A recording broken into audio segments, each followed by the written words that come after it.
Throwback Tuesday. Let's use a vacuum pump to lose a little bit of weight.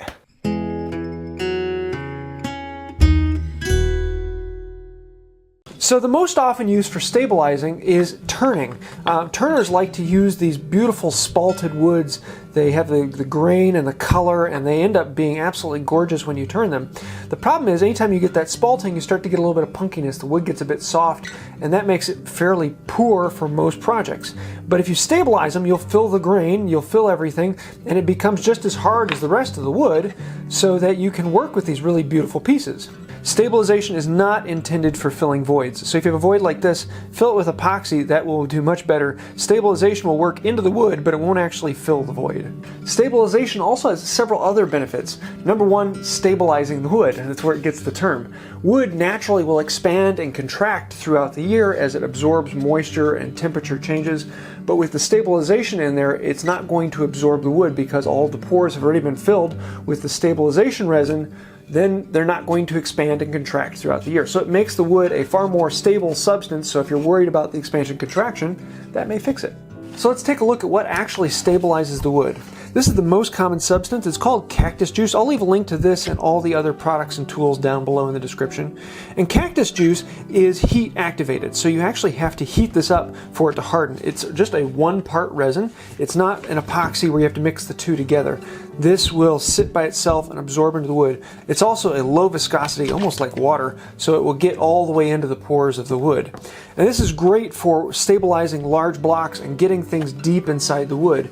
And even like in the mallet I had, the cactus juice was thin enough to be sucked all the way through the block of wood, even though it was a very large block. This is the one most often used for turners. It also ends up being a little bit softer than epoxies, so it's a little bit more workable once it's done. So a lot of people like that, but it has its drawbacks. Another option I've used a few times is using a penetrating epoxy. This is one from Total Boat, and this is a much thinner epoxy. So most epoxies are kind of thick and gloopy. This is actually really low viscosity epoxy, and when you mix this in, it's designed to just sit on top of a wood and kind of absorb into the wood, much like an oil finish.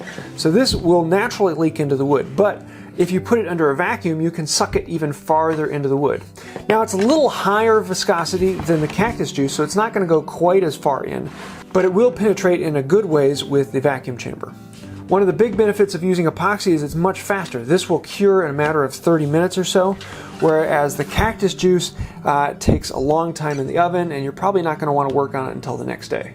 One of the downsides to a penetrating epoxy is that it will cure while it's under vacuum. So you don't just want to pour it into your vacuum chamber, otherwise it'll glue the blocks of wood into the vacuum chamber. So you need to create a little container to hold this that the epoxy can then sit in, and it can all cure inside that container. Now let's look at some of the equipment. This is a vacuum pump, and I bought this one on Amazon for about 50 bucks. It's just a single stage vacuum pump. It's not amazing. It's designed for working with air conditioners and sucking the lines dry on that. But for this application, it works very well. I have thought about reversing a bike pump so that I could draw the vacuum by hand, but this is just easier. Next up, you need a vacuum chamber, and this is one that I bought on Amazon. I thought about making my own, and there's a bunch of different designs you can do it, but most of the time they end up being about the same price as buying the vacuum chamber, because you have to have a nice solid lid on top. You need to have the gauge, you need to have the ball valves, you need to have the hosing, and once you get all that other stuff in there, they end up being about the same price to make them as to buy them. So I'll leave a link to this one down below. It's a fairly quick and easy system, and the flow valves on this are much easier to operate than something you could make yourself. I also made this long chamber for anything I'm doing long. This is just a piece of 4-inch PVC pipe with a cap on the end, and it says not for pressure. So yes, you could have problems with that, but you're actually only putting a little bit of pressure on this. You're only putting atmospheric pressure. It's not really, pumping it up to hundreds of PSI. On the end, the first time I used it, I put silicone around there and then put a piece of wax paper on top of it so it sucks it down nice and flat. And now this silicone creates a nice gasket running all the way around that will hold the top on. And I just used the top from my other one to sit on there, and it sucks it right down in place. So I can use the same system and all the expensive parts for this container to use it on this one, which cost me all of like 20 bucks to make. So let's actually show it in use. I'm going to stabilize a few small blocks of wood. I'll put them down here at the bottom, and it's not going to take a whole lot of fluid to fill that up. Enough to cover them over. Now the first problem you're automatically going to see is that they start floating. You need to have a way of holding them down into the pot. So what I like to do is get a few shims, break them off until they fit in the pot. Then that shim will hold the block down under the water. Some people will use nuts and bolts and other weights to hold the things down. Works perfectly fine, so whatever you want. So the next thing we want to do is turn on the vacuum pump and suck it all out. So once it gets up and going, I'm just going to turn off this valve. And you can see how the pressure immediately starts to rise. I'm going to take it up as far as it'll go, and you'll start to see it bubbling inside.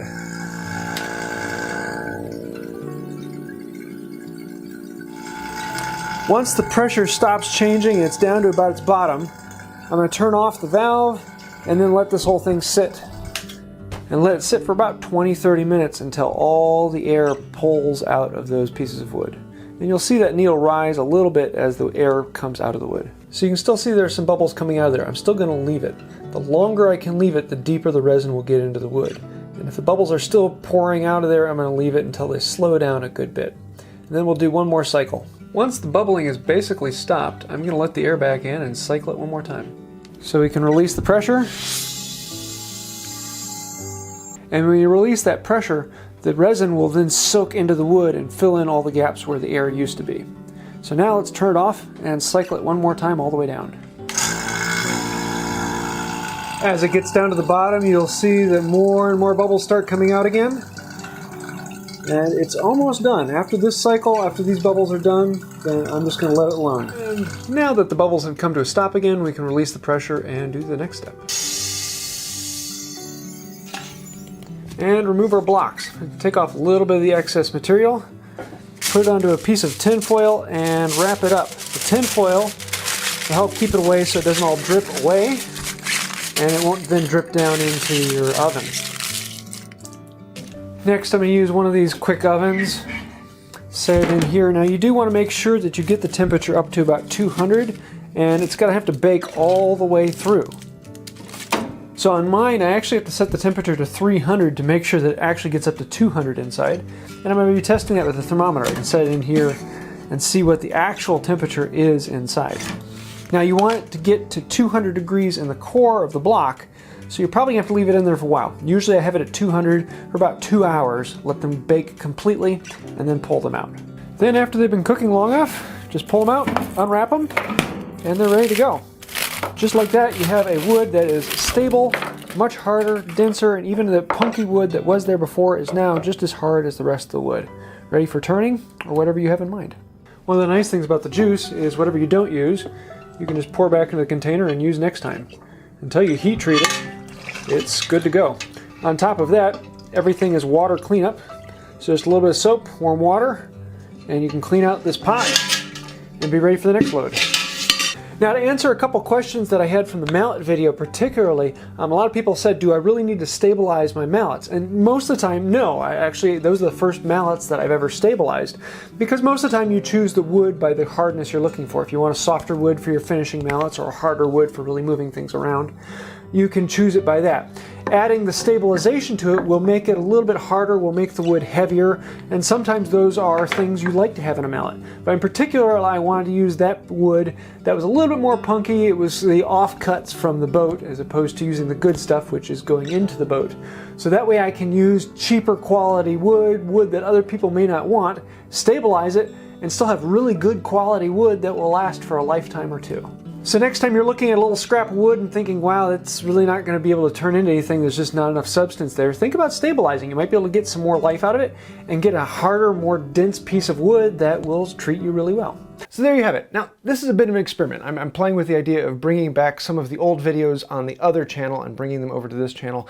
Some of the really good information that I get lots of questions on, but people can't find the videos anymore because they're on the other channel. Maybe doing these once every now and then on a Tuesday. So if you like that or would like to see more like this or have questions about it, let me know that down in the comments down below.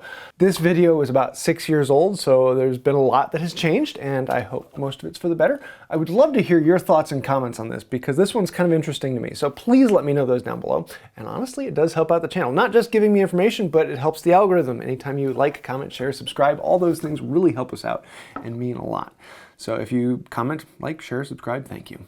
But if you want to go even farther, and you really want to be an amazing person, one of those wonderful, benevolent, gorgeous people on Patreon, then think about joining these names over here. They are some of the patrons on Patreon. Between patrons and members and people who've clicked the thank you button, you guys help us keep going. You sponsor this channel and make everything happen. So without patrons and members, we wouldn't be here.